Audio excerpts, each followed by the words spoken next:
Imagine a world where the concept of fresh is not the bright chemical scent of manufactured soap, but the heavy, desperate smell of dried herbs, actively masking the deep musk of 1,000 unwashed days. Close your eyes and truly envision the dawn of a biting, damp morning in the year 1348. The daily routine begins not with the comforting roar of a modern, heated faucet, but with the quiet, shivering splash of freezing water drawn from a simple, unheated wooden or clay basin. We modern people so very often romanticize the distant past.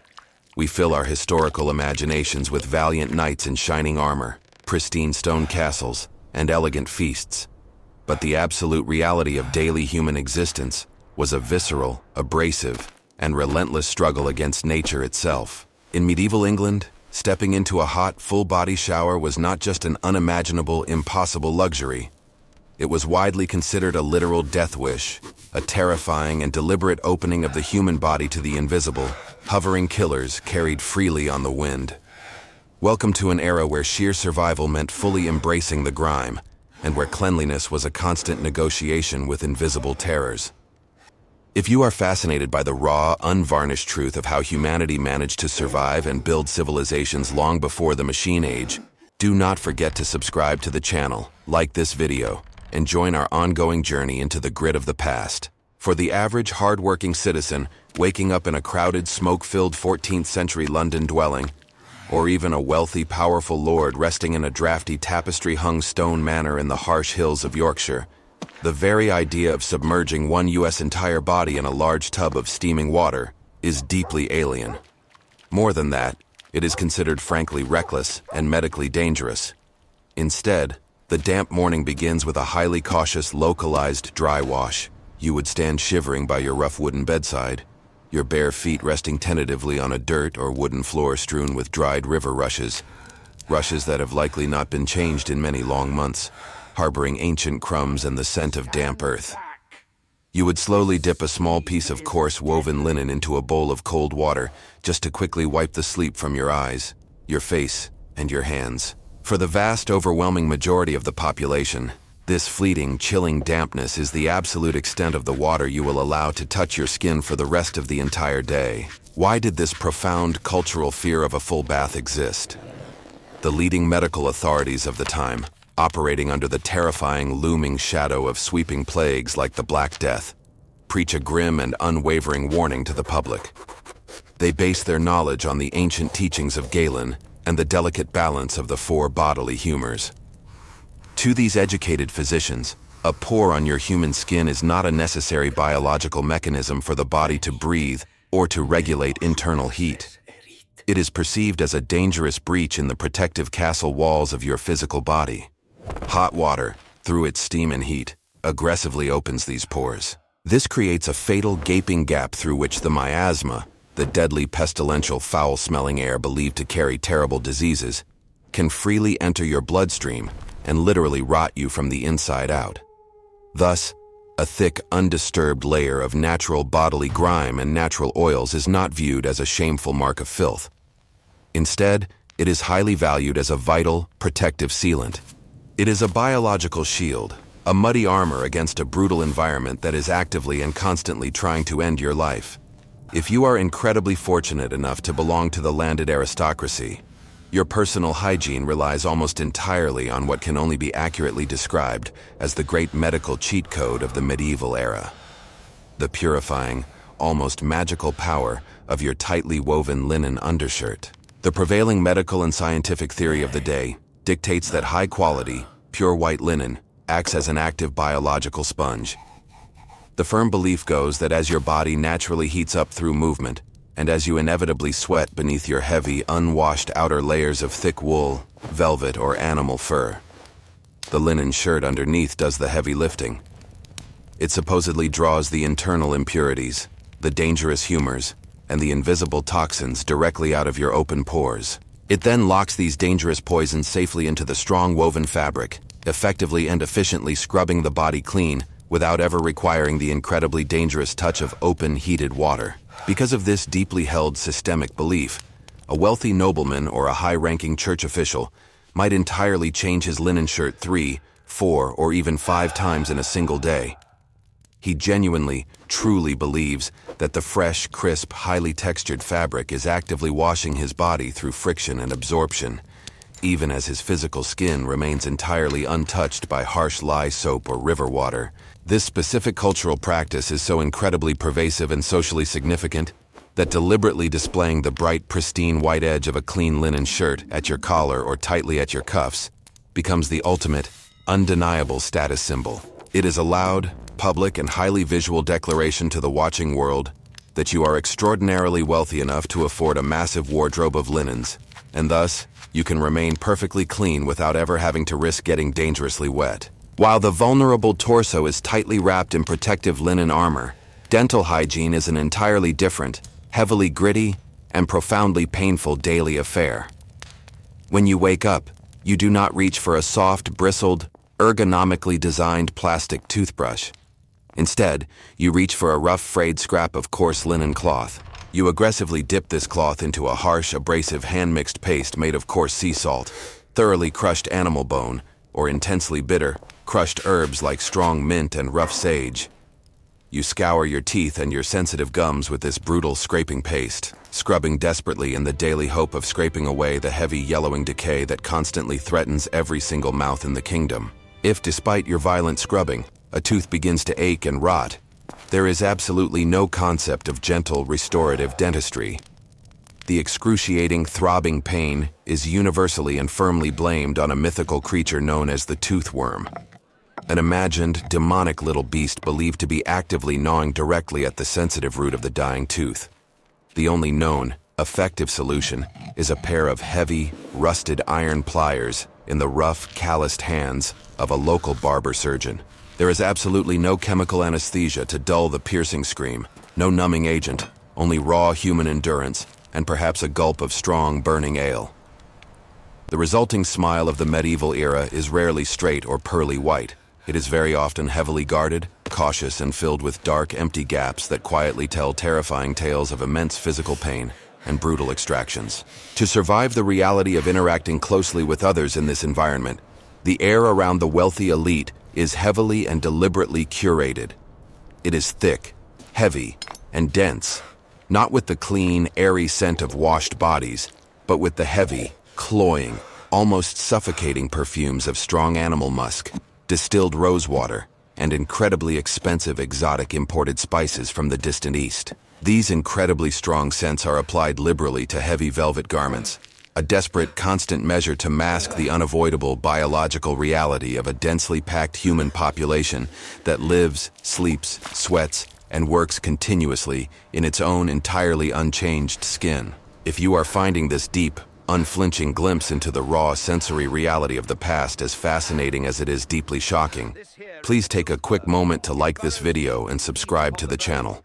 Your support directly helps us continue to unearth and visualize these forgotten historical truths. If the distinct lack of personal daily bathing is a quiet, hidden personal struggle fought in the shadows of the bedroom, the massive management of human waste in medieval England is a loud, overwhelming, and highly public environmental catastrophe. It is an inescapable physical reality that aggressively assaults the human senses from many miles away, long before you even physically reach the imposing city gates. For a modern observer magically traveling back in time, the absolute most shocking, jarring realization would not necessarily be the dark dirt on the faces of the working people, but the complete and total absence of the underground, invisible sanitary infrastructure that we now simply consider a fundamental, basic human right. To truly understand the sheer scale of this logistical nightmare, you must look first at the absolute pinnacle of societal luxury, the fortified stone castle. Here, the designated bathroom is known as a garderobe, a polite, elegant French euphemism that literally translates to the word wardrobe. In harsh reality, it is little more than a freezing cold stone bench with a dark, terrifying hole carved directly into it, protruding precariously from the very highest point of the thick castle wall. You sit dangerously suspended over a stagnant, green, algae-filled moat, or perhaps over a massive, festering, open cesspit located far below in the damp earth. There is absolutely no rushing clean water to magically flush away the evidence of your presence.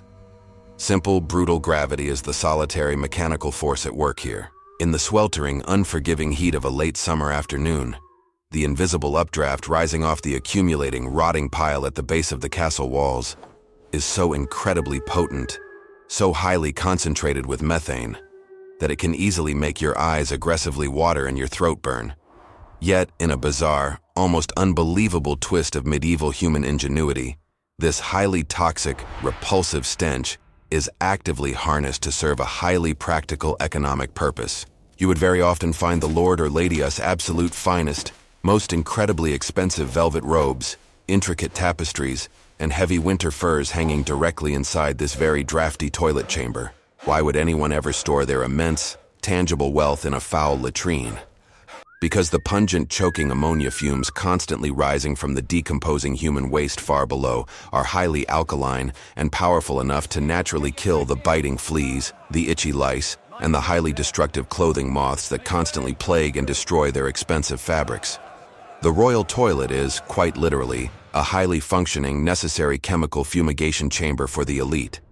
Step out of the relatively isolated, windy stone castle and venture deeply into the cramped, suffocating, winding, mud-soaked alleyways of a major, booming medieval city like London, and the situation instantly turns from merely uncomfortable to logistically and environmentally terrifying.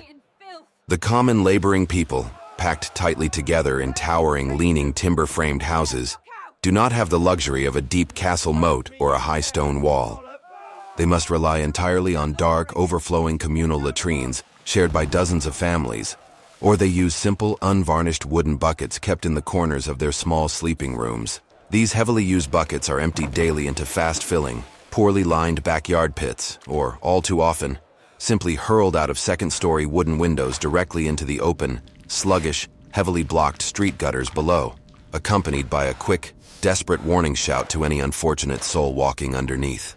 This rapidly growing medieval city is a living, breathing organism that constantly produces far more physical filth than the earth can ever naturally consume, and it relies entirely on a shadowy, marginalized, highly stigmatized class of men to keep the entire population from completely drowning in its own refuse. These essential men are known as the Gong Farmers. They are the absolute unsung, tragic heroes of medieval urban sanitation. They are strictly bound by rigid city laws to work only under the heavy cover of total darkness, ensuring that the polite, wealthy society of the daylight hours is completely spared the horrific visual sight and the unimaginable, stomach-turning smell of their grueling, endless labor. Their nightly job is the absolute stuff of nightmares. Every single night as the city sleeps, they physically descend into the suffocating pitch blackness of the deep, brick-lined urban cesspits. They very often must wade waist-deep in raw, highly concentrated human excrement and rotting garbage, using nothing but simple, flat wooden shovels, leather buckets, and their own bare hands to clear out the city-us waste. It is a highly lethal, extraordinarily dangerous profession. The invisible toxic methane and highly concentrated ammonia fumes trapped in these enclosed, rotting underground spaces can very quickly become concentrated enough to kill a strong, grown man instantly, suffocating him to death in the very horrific filth he is desperately trying to physically remove for a meager copper wage. Above ground, in the bright daylight, the ongoing battle for urban sanitation is constantly fought with strict municipal laws and royal decrees that are almost universally ignored by the desperate, busy populace. While poor laborers known as muckrakers are specifically employed by the city council to scrape the uneven cobblestone streets clean with wooden rakes, they are continuously fighting an utterly losing war against an endless rising tide of human and animal debris. The true, most highly effective street cleaners of the medieval urban landscape are not human at all. They are the pigs. These heavy, hungry animals are legally allowed to roam freely through the crowded, narrow market towns, actively acting as living, breathing, biological garbage disposals. They eagerly and aggressively eat the rotting refuse, the discarded butcher bones, and the vegetable food scraps constantly thrown from upper wooden windows. But while the roaming pigs may temporarily solve the immediate food waste problem, they inevitably leave behind their own massive, foul droppings, adding yet another thick, slippery layer to the muck that heavily coats the roads. The ultimate combined result is an atmospheric chemical cocktail so incredibly potent that wealthy travelers and foreign diplomats of the era frequently describe the very smell of a large medieval city as hitting them like a heavy physical blow to the face the moment they pass through the gates. You do not just see the architecture of the city, you are violently forced to taste and inhale it. It is an intense, inescapable mix of rotting damp straw, massive amounts of horse and animal waste, wood smoke, and the sharp, burning, eye-watering chemical bite of the local leather tanners. These tanners purposefully and actively collect massive barrels of human urine and buckets of white dog feces from the streets, using the intense ammonia and bacterial enzymes within them to naturally soften and cure their raw animal hides in massive, bubbling, foul-smelling open vats located right in the very middle of the working town.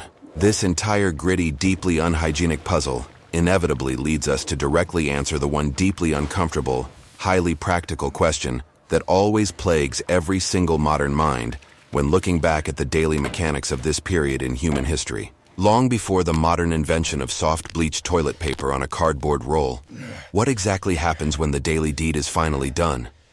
The true historical answer reveals a daily, unavoidable reality that is as incredibly harsh as it is physically abrasive. In a rough world long before the expected comfort of soft tissue, the basic, necessary act of cleaning oneself is a highly tactile, often painful, and constant physical negotiation with the rough elements of nature. If you are extremely wealthy and privileged, you might be lucky enough to utilize pieces of soft, specially sheared sheep-us wool or leftover scraps of fine, worn-out linen, actively choosing to sacrifice expensive hand-woven fabric for a brief moment of bodily comfort. But for the vast, overwhelming majority of the working population, the exhausted, sun-baked peasant working the wheat fields or the busy, dirt-covered tradesman in the crowded town, the immediate solution lies simply in whatever natural material happens to be within an arm's reach when the moment arrives. Handfuls of damp green moss pulled from a tree trunk, large broad leaves from the forest floor, rough dried hay from the stable, and stiff, scratchy straw are the standard everyday tools of the trade.